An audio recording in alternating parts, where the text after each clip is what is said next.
vast majority of Muslims, especially those living in the West, view Sharia no differently from the way Jews view, etc. You get the idea that it's just this perfectly reasonable, benign thing, just like Jewish law, just like Catholic canon law, whatever. And so this is essentially the position of cpac, except that you were able to sneak in. And I wanted to call your attention to that statement. Clearly some Muslims do view Sharia as a hegemonic political force, but that's obviously a tiny minority of extremists who are misunderstanding Islam.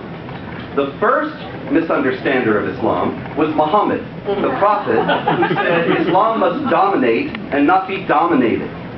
Islam must dominate and not be dominated. And he established in Medina the first Islamic political system in which the unbelievers lived in a state of subservience. He first made an agreement with them and then violated the agreements in various ways, massacred, exiled the Jewish communities in the area, and instituted a system whereby, as mandated in the Quran, non-Muslims would feel themselves subdued.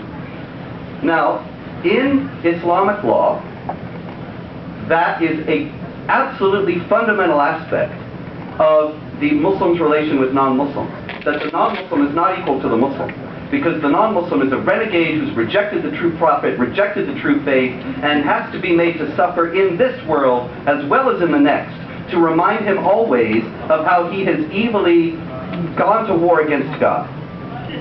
And it's the Muslim's responsibility to make sure that though non-Muslims are subjugated and are subservient, in other words, that Allah's punishment because of their rejection of him is being carried out. That's a fundamental, cardinal aspect of Sharia.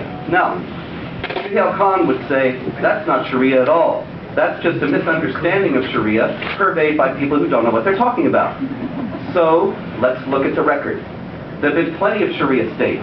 There were the great Islamic empires of the Middle Ages. There were the caliphates. There were the sultanates.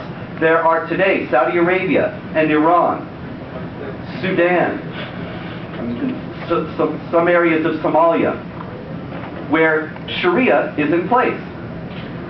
Now, when we look at those records, when we look at the historical record of those Sharia states of the past, and we look at the present human rights record of Saudi Arabia and Iran, do we find that there is no inherent conflict between the normative values of Islam and the U.S. Constitution and the Bill of Rights? Do we find that the vast majority of Muslims do not view Sharia any differently from how Jews view Jewish law? Don't listen to me, look at the record. In every Sharia state that has ever existed on this planet from the beginning of Islam until now, there have been restrictions on the freedom of conscience, restrictions on the freedom of speech, absolutely institutionalized denial of the equality of rights of women, denial of the equality of rights of non-Muslims, so that they feel themselves subdued in accordance with the mandate of God, of Allah. And that has always been Sharia. And so now we have at cpac, at the Conservative Political Action Conference, not just in Mother Jones, and they're here today, hi guys, but in a place you would think would have some sense. You have people saying that Sharia is something that it has never been, and is not now, and does not exist in any Islamic legal book anywhere in the world. And yet people will tell you in the media, oh, Sharia is nothing like that. Sharia is perfectly benign and it's compatible with the Constitution. And we have this in the Washington Post, the New York Times, and at the Conservative Political Action Conference. Now, the reality is that we can see obviously what Sharia is. You don't have to listen to me. Just look at where Sharia has always been. Look at what the Islamic legal manuals actually say about Sharia. Read The Reliance of the Traveler, read Minhaj al-Muslim, and look at what they say. What we have now is a concerted effort to assert elements of Sharia in the workplace, in schools, everywhere in America, and to assert the principle that where Islamic law and American law conflict, it is American law that has to give way.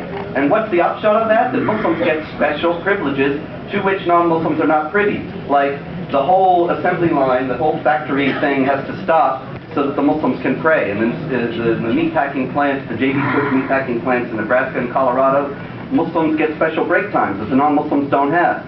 And people say, well, this is human rights and equal treatment. Well, actually, also coincidentally, it establishes Muslims with rights and privileges that the non-Muslims don't have. The non-Muslims are subdued, and the Muslims reign supreme. Isn't that a funny coincidence?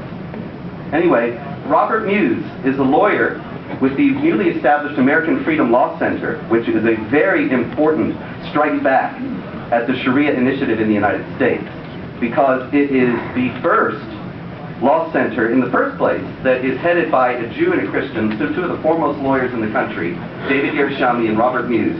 And it is so important and so crucial that Jews and Christians come together as fellow communities who would be subjugated under Islamic law and fight back for freedom. And secondly, because Yershami and Muse have been absolutely at the forefront of some of the most important legal cases that involve the assertion of principles of Sharia in the United States. So it gives me great pleasure to bring you Robert Muse.